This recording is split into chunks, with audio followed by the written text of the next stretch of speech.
Tem coisas nessa vida que eu acho que nem se a gente tentasse a gente entenderia.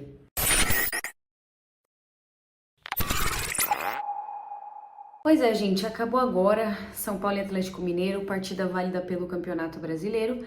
Partida essa em que o São Paulo saiu aí com um pontinho, né, jogando em casa e não subiu na tabela e continua atrás do Inter aí na briga pela vaga direta para a fase de grupos da Libertadores de 2025. Eu tenho muitos pontos para falar hoje e eu acho interessante separar cada um deles para não ficar uma análise confusa, porque hoje realmente foi um jogo que eu tentei assistir de uma forma que eu não deixasse os meus sentimentos aflorarem, né? Os meus sentimentos de torcedora. Porque às vezes a gente tem uma visão deturpada das coisas por causa do fanatismo. E hoje eu assisti, eu me coloquei nessa proposta de assistir o jogo um pouco mais tranquila, analisando todos os pontos, porque a gente já tá em fim de temporada.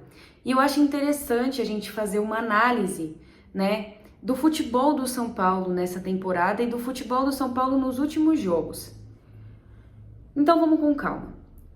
Zubeldia mandou a campo um time parecido com o que ele enfrentou o Bragantino, né? Com a diferença que ele não improvisou o Sabino, ele preferiu colocar o Rafinha, ele improvisou um lateral numa lateral, né? E o restante do time foi o mesmo, tá? André Silva, Luciano, Lucas.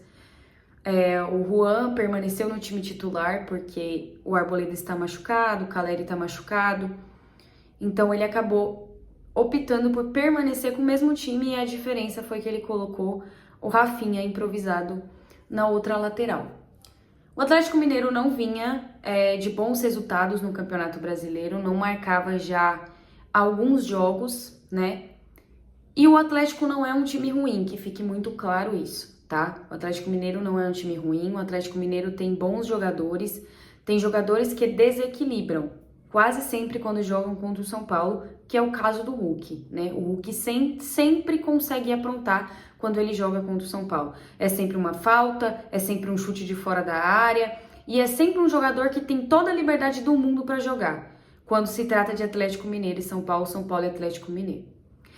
E aí a gente já começa o jogo com um banho de água fria, porque pelo menos pra mim eu sempre assisto querendo ver a melhora do São Paulo, porque eu não quero provar ponto, eu não quero provar tese, eu não quero ser aquela pessoa que vai chegar aqui e vai falar, eu avisei, nunca, jamais.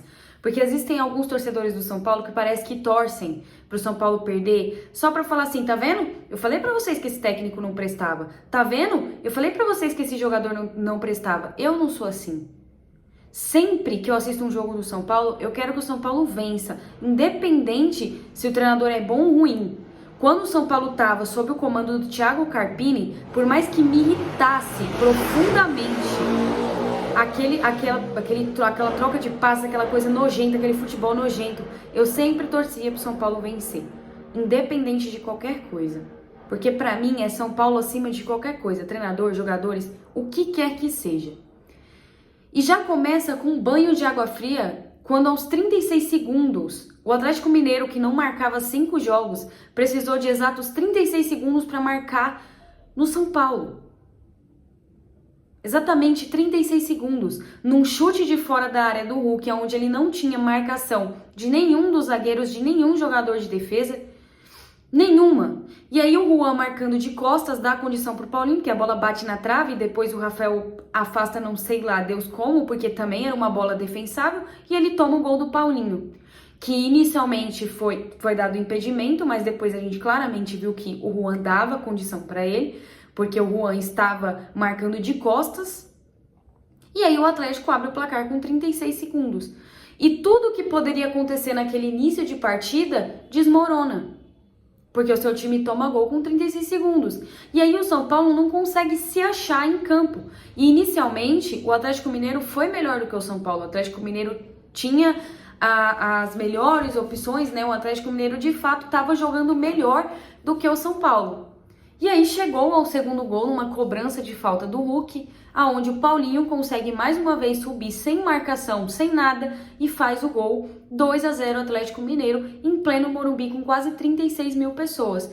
E ali naquele momento eu pensei, acabou, o São Paulo vai perder esse jogo, agora é tentar segurar para não perder de goleada dentro de casa, porque poder de reação o São Paulo nunca teve. Né? Claro, é um time aguerrido, é um time que luta, mesmo com todas as dificuldades. Uma coisa que eu jamais vou poder falar do São Paulo é que o São Paulo não luta e que o São Paulo não tenta. O São Paulo luta e tenta. O problema é que não é o suficiente, nunca é o suficiente. É só vocês pegarem os últimos jogos. Não foi suficiente contra o Cuiabá, não foi suficiente contra o Botafogo, não foi o suficiente contra o Bragantino e não foi o suficiente contra o Atlético Mineiro.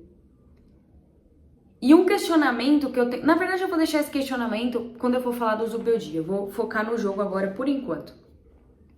E aí o São Paulo, numa jogada completamente despretensiosa, consegue um escanteio, né? E mais uma vez um escanteio completamente despretensioso, o Fausto Vera acaba errando o cabeceio e faz o gol contra. E aí coloca o São Paulo no jogo, porque o São Paulo entende que pode empatar, né? Que pode chegar ao empate e se lança ao ataque. O São Paulo, de fato, teve mais oportunidades do que o Atlético Mineiro. As oportunidades que o Atlético Mineiro teve foram as oportunidades que eles converteram em gol. Ponto. Ponto. O Atlético Mineiro foi eficiente nesse ponto. E aí o São Paulo consegue, depois de uma puta jogada do Lucas, que vem sendo o principal nome do São Paulo nos últimos jogos, o São Paulo consegue empatar a partida e no finalzinho ali ainda tem a chance de virar, mas a bola acaba indo na trave. E aí a gente desce pro segundo tempo, do primeiro tempo pro segundo, com 2-2.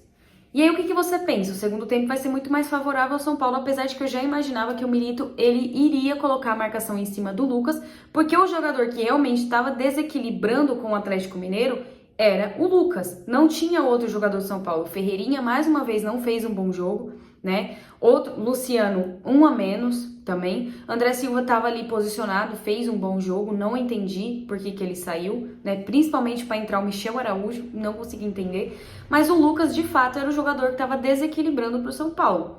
E aí ele ajusta a marcação no Lucas e o Atlético Mineiro fica muito mais defensivo e tem um poderio defensivo melhor do que o São Paulo. E o São Paulo não consegue oferecer perigo ao Atlético Mineiro, mesmo com as substituições. E aí ele começa a mexer, aquelas modificações padrões. Ele coloca o Ayrton Rato, coloca Michel Araújo, coloca Patrick Lanza e ele colocou o William. Aí quando você pensa, nossa, ele colocou o William. Não, ele colocou o William para jogar o moleque para falso 9, para centralizar ele ali. E ali você perde todo o poder ofensivo do William, porque o William, ele joga, ele se destaca melhor fazendo jogada de poder ofensivo, de velocidade. Ele não tem que ficar centralizado.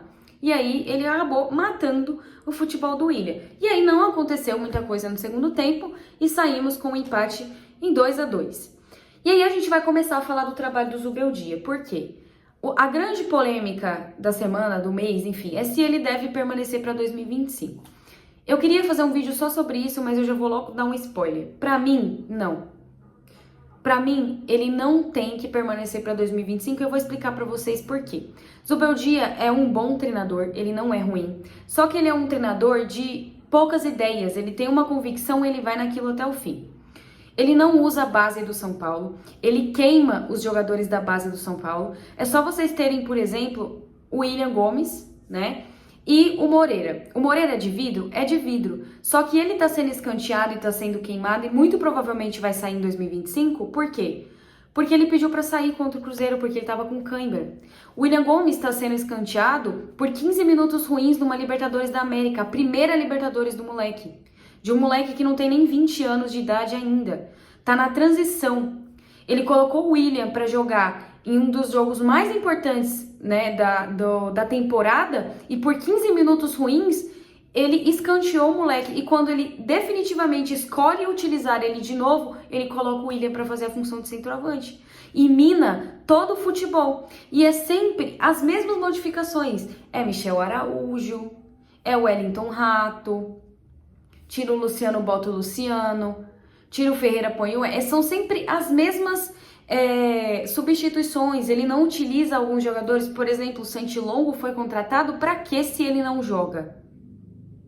Pra quê? Por que você não dá um descanso pro Luiz Gustavo que não tá aguentando mais e coloca o Santilongo?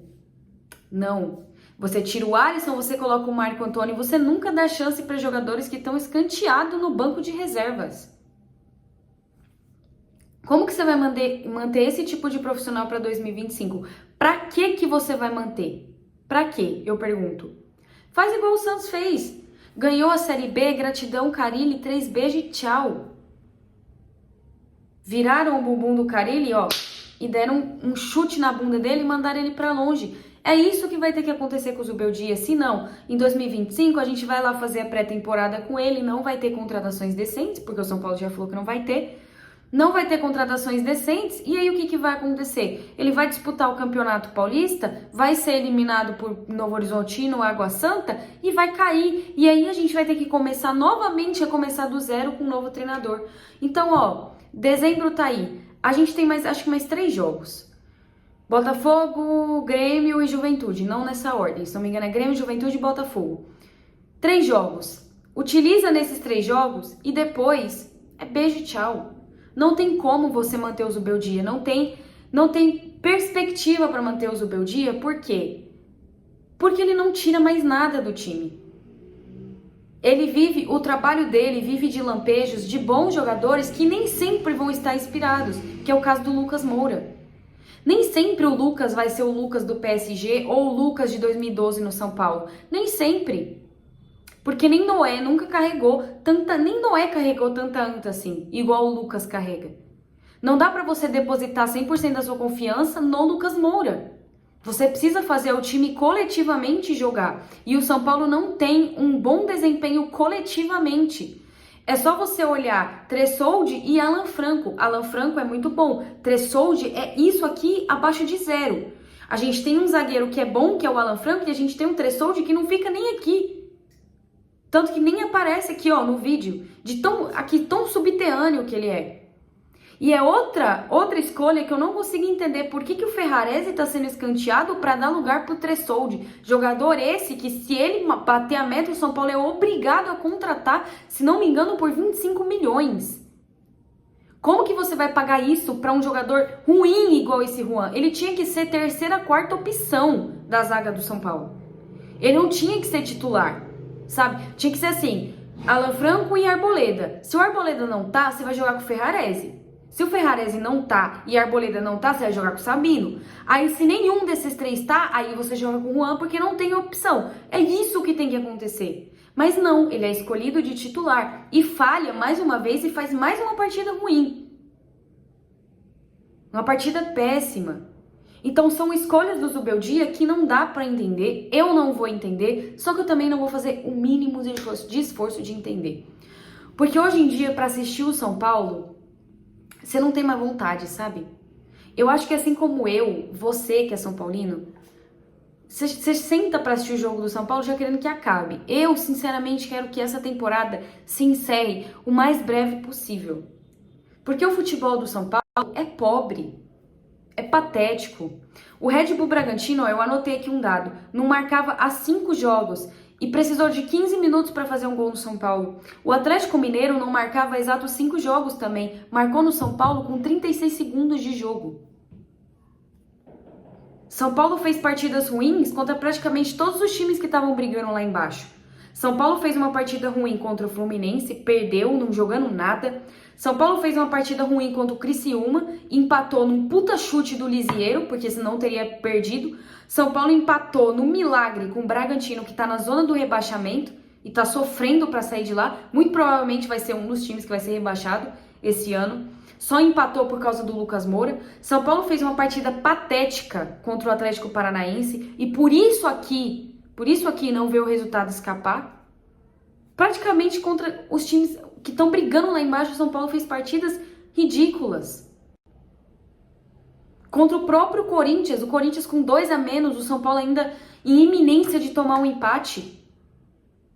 Contra o Palmeiras, que tá brigando lá em cima, partida ruim também. Contra vários times, contra o Internacional, contra vários times. Esse segundo turno do São Paulo Dá pra contar nos dedos os jogos em que o São Paulo realmente jogou bem. Por exemplo, o jogo contra o Vasco foi um desses jogos em que o São Paulo jogou bem, coletivamente. Então, assim, é isso. Se permanecer dessa forma, eu não sei o que vai ser o 2025 do São Paulo.